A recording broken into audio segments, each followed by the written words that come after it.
भारत माता की, भारत माता की, भारत माता की, वंदे वंदे वंदे।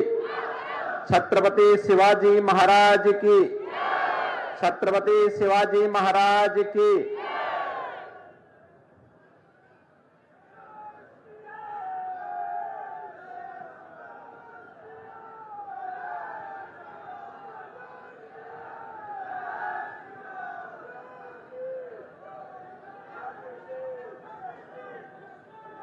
लोकसभा चुनाव 2024 के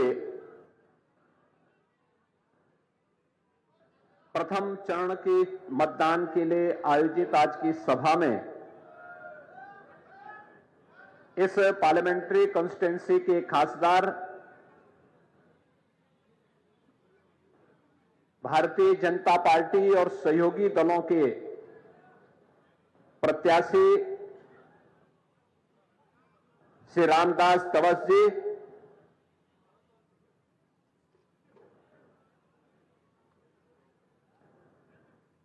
आज के इस कार्यक्रम में उपस्थित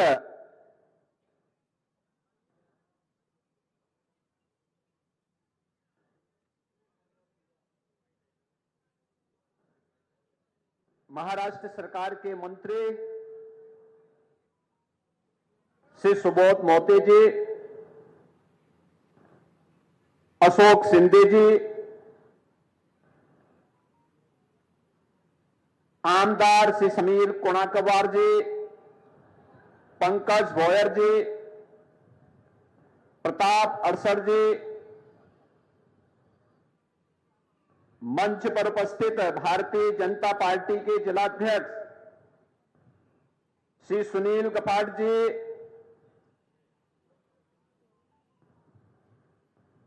प्रदेश सचिव सरकाताई, लोकसभा प्रमुख और अन्य भारतीय जनता पार्टी और सहयोगी दलों के सभी हमारे पदाधिकारीगण, भारी संख्या में इस हिंगनघाट नगरी में पधारे उपस्थित बहनों और भाइयों, महान संत भोजाजी महाराज की इस पावन धरा को नमन करते हुए मैं आप सबका हृदय से अभिनंदन करता हूं। बहनों और भाइयों, कल से नव संवत्सर प्रारंभ हो रहा है, भारतीय नववर्ष, गुड़ी पाड़वा का पावन त्योहार। मैं आप सबको इस पर्व की हृदय से बधाई देता हूं, अपनी शुभकामनाएं देता हूं।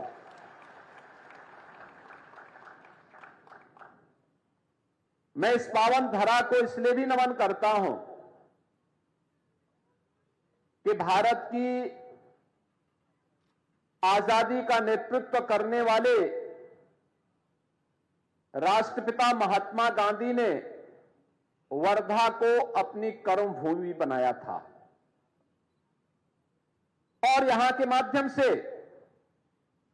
उस समय उन्होंने देश के अंदर विदेशी हुकूमत को, उसकी चूलों को हिलाने के लिए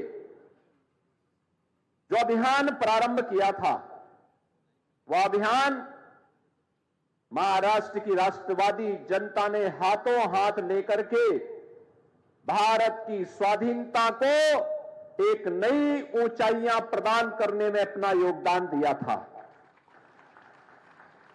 बहनों और भाइयों, 2024 लोकसभा का चुनाव चल रहा है। 19 अप्रैल को पहले चरण का मतदान होना है। मैं उत्तर प्रदेश से आया हूं। 80 लोकसभा सीट हैं उत्तर प्रदेश में।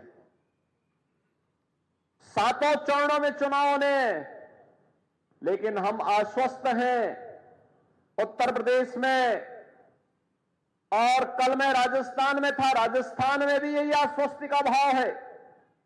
उत्तर हो, दक्षिण हो, पूरब हो, पश्चिम हो, पूरे देश के अंदर एक ही भाव है। सबके मन में एक ही भाव है, एक ही आश्वस्ति है। और संभवतः आजादी के बाद पहला जनरल इलेक्शन है जिसके परिणाम के बारे में भी जनता जनार्दन पहले से अवगत है, और वह परिणाम के बारे में अवगत है कि आएंगे तो मोदी ही, आएंगे तो मोदी जी ही। जनता इस बात के लिए आश्वस्त है। मैंने इसलिए भी कहा कि मैं उत्तर प्रदेश से आया हूं। एक छोटी सी घटना मैं आपको बताता हूं। उत्तर प्रदेश में होली का पर्व बड़े धूमधाम से मनाया जाता है, बहुत धूमधाम से मनाया जाता है। और हम लोगों ने वृंदावन, मथुरा को होली के लिए रंगोत्सव के रूप में चिन्हित किया। हमारा रंगोत्सव का आयोजन वहां होता है, लेकिन आयोजन तो हर जगह होता है। होली के पर्व पर इससे पहले गाना गाया जाता था वहां पे, और खासतौर पर हमारे ईस्टर्न यूपी में कि होली खेले रघुवीरा, अवध में होली खेले रघुवीरा।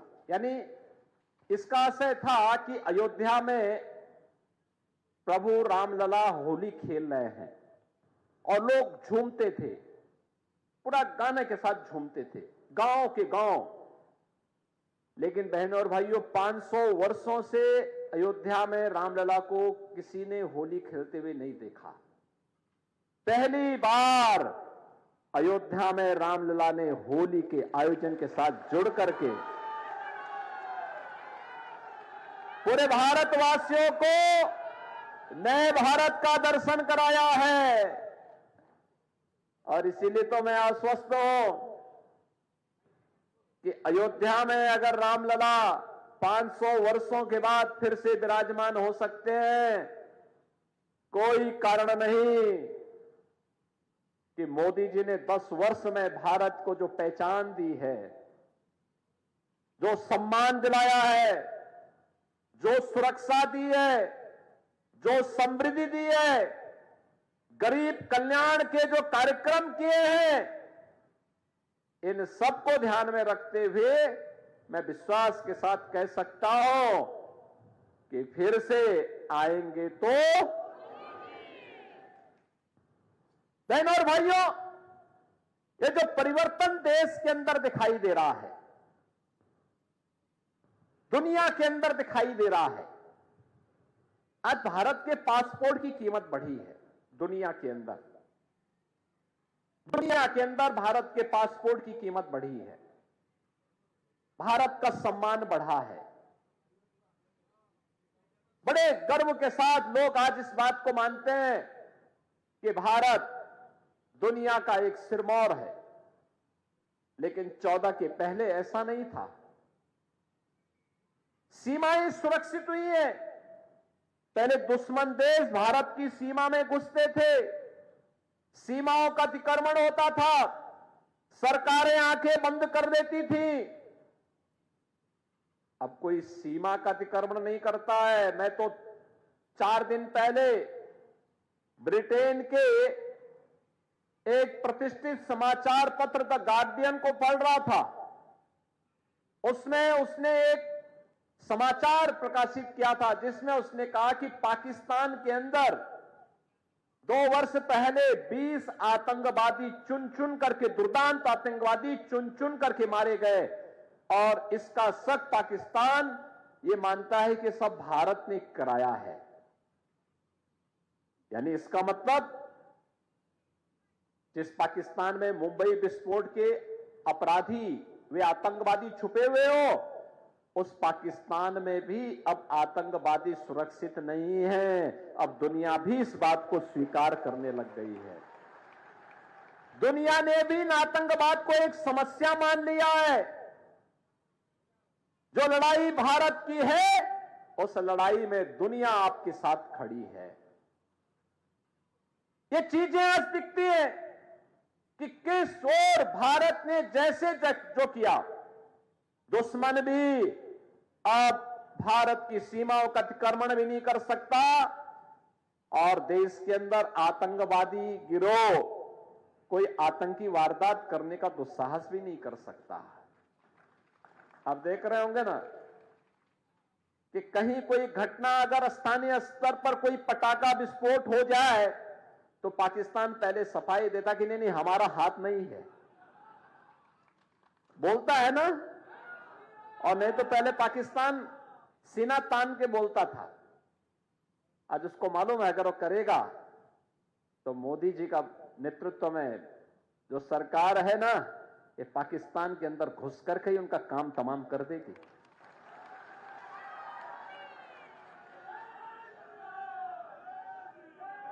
और भारत के अंदर आतंकवाद की जो सबसे बड़ी जड़ थी वो थी कश्मीर में धारा 370।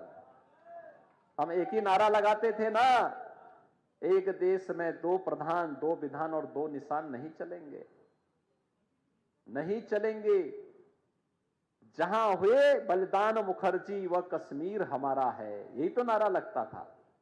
और बहनों और भाइयों, जो काम 1952 से लेकर के 2014 तक नहीं हो पाया, वह काम मोदी जी ने एक झटके में 370 समाप्त करके आतंकवाद की ताबूत में अंतिम कील ठोकने का काम भी किया। क्या ये काम कोई और कर पाता? क्या धारा 370 कोई समाप्त कर पाता? 3 तलाक की कुप्रथा को कोई रोक पाता? और बाबा साहब भीमराव अंबेडकर जी के पंच तीर्थ का निर्माण कोई और कर पाता क्या? ये सब काम तो मोदी जी ने किए हैं ना। और इंफ्रास्ट्रक्चर का अभी मैं सुन रहा था यहां के आमदार से कि रामदास जी ने यहां पे लॉजिस्टिक का एक बेहतरीन हब बनाया है। मैं भी आके देख रहा था। बहनों और भाइयों, ये काम भी मोदी जी के नेतृत्व में गडकरी जी ने और रामदास जी ने मिलकर के कितना बेहतरीन वो बनाया है। हजारों लोगों को नौकरी मिलेगी, ट्रांसपोर्ट को एक नया कार्य मिलेगा, यहां को एक पहचान मिलेगी, सिटी को एक पहचान मिलेगी, इंफ्रास्ट्रक्चर और बेहतर होगा। आज highway, railway, metro, IIT, IIM, AIIMS, triple IT, world class universities, one district one medical college, हर घर नल की योजना ये भी बन रही है। और गरीब कल्याण की तो कोई सानी ही नहीं। भारत के अंदर 80 करोड़ लोग फ्री में राशन की सुविधा का लाभ पिछले 4 वर्ष से प्राप्त कर रहे हैं और अगले 5 वर्ष तक प्राप्त करेंगे। दुनिया के अंदर कहीं नहीं है। 60 करोड़ लोगों को 5 लाख रुपए की आयुष्मान भारत की स्वास्थ्य बीमा का कवर मिल रहा है। दुनिया के अंदर कहीं नहीं है। 12 करोड़ अन्नदाता किसानों को प्रधानमंत्री किसान सम्मान निधि का लाभ मिल रहा है। दुनिया के अंदर कहीं नहीं है, अकेले भारत के अंदर है। 12 करोड़ गरीबों के घर में शौचालय बन गए हैं। 10 करोड़ घरों में उज्ज्वला योजना का फ्री में एलपीजी का सिलेंडर प्राप्त हो गया है। करोड़ों परिवारों को जनधन का अकाउंट मिल गया है। करोड़ों नौजवानों के आर्थिक स्वावलंबन के लिए कहीं पे स्टार्टअप की योजना, कहीं स्टैंडअप की योजना, कहीं पीएम विश्वकर्मा की योजना, कहीं ओडीओपी की योजना ने एक नई क्रांति की है। और बहनों और भाइयों, पहले 4 करोड़ गरीबों को सिर ढकने के लिए पीएम आवास योजना का लाभ मोदी जी ने दिया और फिर रामलला को भी एक भव्य आवास अयोध्या में राम मंदिर के रूप में दिया है। हुआ है ना ये सब काम, एक सब हुआ है ना। आप मुझे बताओ, क्या ये 3 तलाक को कांग्रेस के लोग समाप्त कर पाते? और ये सपना तो सरदेव बाला साहब ठाकरे जी का भी था ना।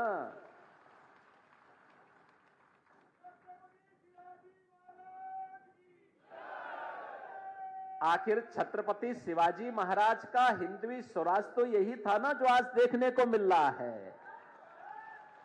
यही तो था कि हमारा अपना शासन होगा, भारत का अपना शासन होगा, भारत के आराध्य देवों का सम्मान होगा, भारत की बेटियों को सुरक्षा प्राप्त होगी, भारत की सीमा को, भारत को समृद्धि की नई ऊंचाई तक पहुंचाने का काम करेंगे। यही तो कहा था और उसी भाव के साथ आज मोदी जी काम कर रहे हैं। बहनों और भाइयों, मोदी जी के नेतृत्व में आज भारतीय जनता पार्टी और एनडीए की हमारी सरकार भारत को दुनिया की एक वर्ल्ड पावर, ग्लोबल पावर के रूप में स्थापित करना चाहती है। वह है विकसित भारत। विकसित भारत के लिए विकसित महाराष्ट्र भी चाहिए। विकसित महाराष्ट्र के लिए विकसित नागपुर भी चाहिए। हर जनपद को, हर गांव को विकसित बनाना है, आत्मनिर्भर बनाना है। और इसके लिए सबसे सशक्त माध्यम कोई बनेगा तो सरकार बनेगी। सरकार, नेता भी होना चाहिए, नीति भी होनी चाहिए और नियत भी होनी चाहिए। क्या विपक्ष के पास नेता है? क्या न नेता है, न नीति है और न नियत ही है।